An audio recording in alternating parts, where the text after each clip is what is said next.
Welcome everybody, my name is Jesse Jenner. I am the chef at Humble Roots Cafe, and I am here today to demo the winning recipe from Maple Ridge's most recent contest. Let's get started. We have here 2/3 of a cup of butter that I've placed in the freezer for about an hour to an hour and a half. We want to let this butter get quite cold so that the colder the butter is, the slower it will melt when we mix our dough together. And that slow melting action will allow us to then keep our flaky chunks of butter, resulting in a softer, more delicious pie crust.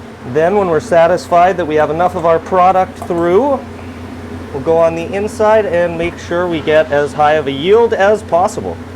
All right, now in a mixing bowl we will place our flour, our sugar. There is a pinch of salt in that sugar as well. We will then just begin to gently mix this together. Now we will add our butter to the mixture. And then we will grab our 1 egg yolk.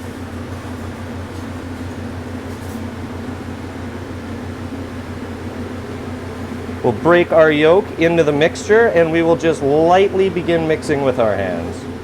We're watching our butter begin to slightly break down. It is starting to clump together with our flour, creating a bit of a streusel-like topping emulsion. Now, just using a tad bit more force, we're breaking our butter down just a little finer. We can begin to see the crumbles creating here. Now you can see that we do still have butter chunks, which will allow us to make our flaky pie crust. Now, before we flatten this to make our pie dough, we're going to take about 1/5 of our mixture and reserve that back in our flour dish to add as a topping after. Now at this point we can get a little bit more forceful and we are starting to just fully emulsify this dough together. As we do, we're going to see it become a richer yellow color in only about a minute due to both our egg yolks and our butter content.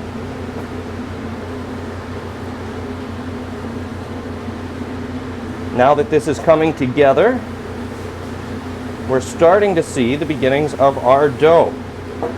Now, if you had to, you could create this dough, place some saran wrap over it, and then go about cutting the rest of your ingredients and measuring everything out. But due to proper restaurant mise en place, we happen to have the rest of it ready to go.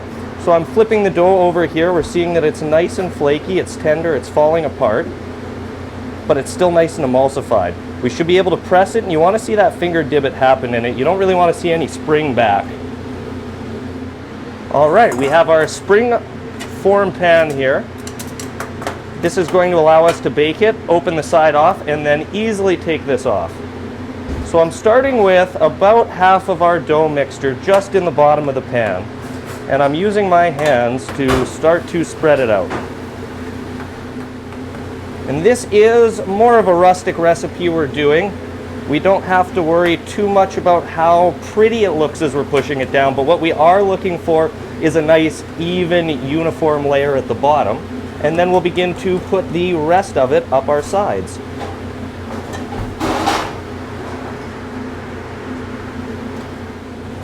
Now we can see we have our bottom layer, and we'll just begin to push some dough up against our sides here. Now for this recipe in particular, with a demo that we did, I noticed that the amount of filling that I'm doing, we only want to fill it about halfway up our side here. And don't worry too, if you happen to push too far, you can just push that back in.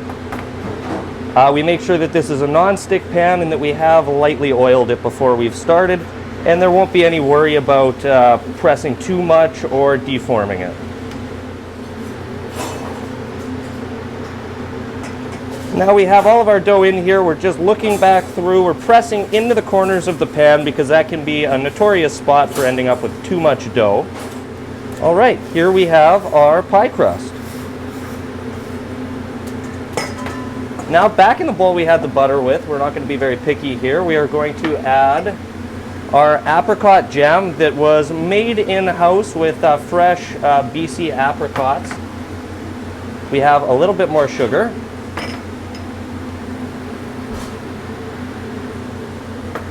We've got cinnamon, We have raisins here that we washed under some hot water for a few minutes just to make them a little bit more tender than they were prior. Cornstarch. And our apples. Now this recipe called for 6 to 8 apples. The apples we had were quite large. We did buck them all up, but then I found on our test batch we only required about 4 to be able to make this filling. And that is about 4 apples worth. And then once again, we'll mix this all together here. Now you need surprisingly less liquid than you think you're going to need. Your apples will bake down and reduce, which will create more moisture throughout this tart. And we're now spreading it into the bottom of our pie crust. Again, we're looking to layer it all nice and evenly. If you wanted for presentation, you could think about slicing your apples so that you could create more of a design on top, but for today's purposes, we're keeping this nice and simple and rustic so that anybody would have an easy time doing this at home. So now we have the last little bit of our topping. And if you were here, you'd be able to smell the smell of the raisins and the cinnamon right now, which smell absolutely delicious. All right, now that's all placed in our tart. You see we've made it right to the top of our shell here. And then we will finish by placing the last of our streusel on top. You can go as thick or thin with your streusel as you prefer. I like streusel, so I tend to go a little bit thicker with mine. Now this takes about an hour to an hour and a half to bake in the oven at 350. So doing so, we're putting our streusel on now. Depending on your cooking time, you might do it at a different rate. All right, and now through the miracle of TV magic, we have our finished product here. We've let it completely cool down for about an hour after its hour-and-a-half baking period. And we'll now open up our springform pan. We'll see it removes nicely. We have a nice crust on the outside, and we'll see how it looks.